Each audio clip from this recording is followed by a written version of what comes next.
How do you spice up your sex life? How do you have amazing sex even when you're in a long-term relationship?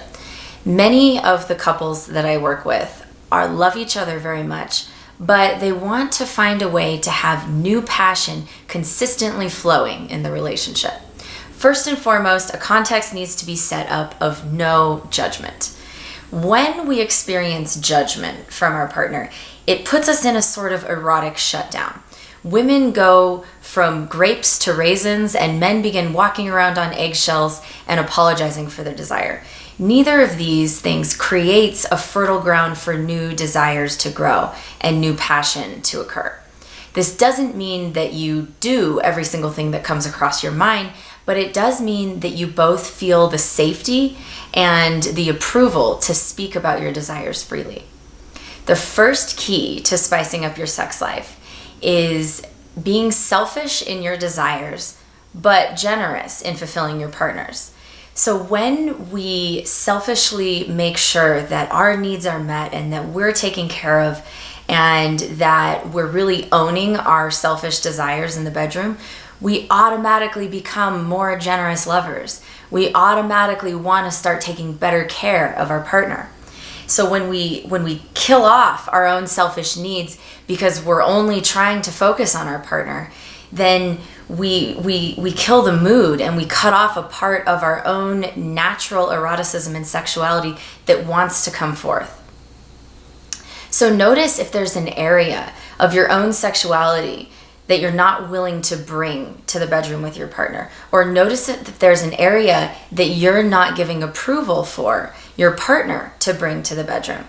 If either of you feel like there's something that you can't talk about or can't share with each other because you don't feel the permission to do so, many times that ends up being the leading cause of infidelity. The second key to spicing up your sex life is showing up with 100% of what you want and sticking around to negotiate.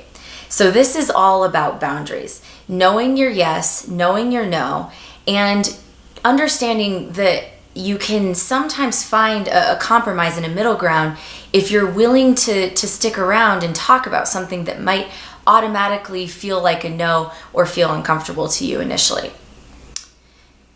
And when many times what happens is some people find that because they don't feel confident in their boundaries and their ability to say no, that they replace their boundaries with judgment.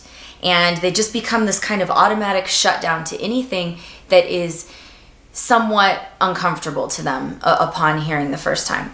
So really getting in touch with your yes and your no and your maybe, and then how to negotiate all three of them. Yes. No.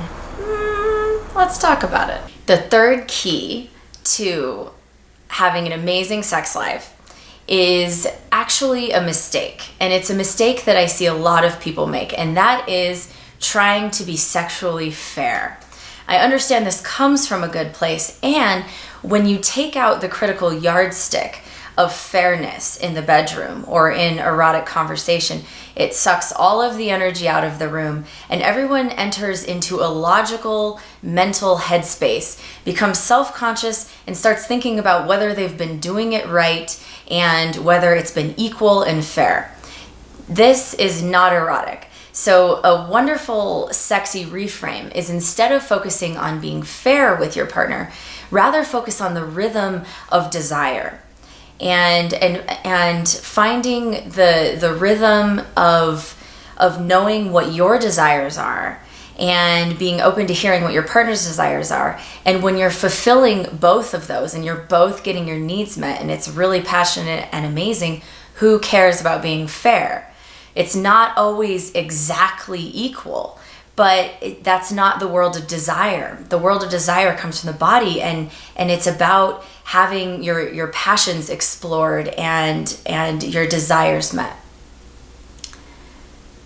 And then instead of meeting in the middle, in that kind of boring place where it's the sex that nobody really wants to be having, but they're just trying to be fair and meet in the middle, instead of that, focus on having one erotic encounter be completely about you and exploring your desires, and another erotic encounter be about your partner and exploring their desires.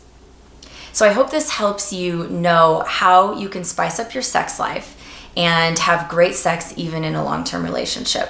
So to recap here, remember the 3 keys to an exquisite sex life are being selfish in your own desires and generous in fulfilling your partner's, showing up with 100% of what you want and sticking around to negotiate, and reframing fairness into desire.